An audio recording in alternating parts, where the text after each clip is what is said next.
ዛሬ ወጣቱ ዱዓን ዘነጋ። ወላሂ ትንሽማ ኪስ ከወፈረ የምን ዱዓ ያስፈልጋል ይላል። ሰገደ አሰላሙ አለይኩም ሩጫ ነው። አረ እኛማ በቃ ገንዘብ ካለ በምናምን መንገድ አለ ምናምን። ይሄ ሸይጣን መንገድ ነው።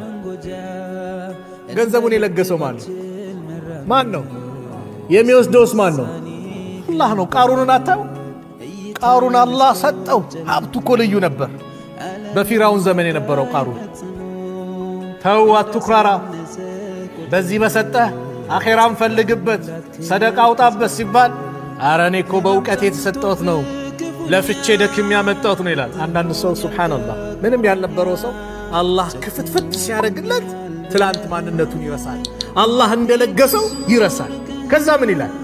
አረ እኛ እኮ በእውቀታችን ደክሜ ላቤን ጠብ አድርጌ ፒኤችዲን ሰርቼ ስንት ጥናት አድርጌ ያመጣሁት ይላል። እዚህ ደረጃ እንድትደርስ ያደረገ ማን ነው? አላህ አይደል?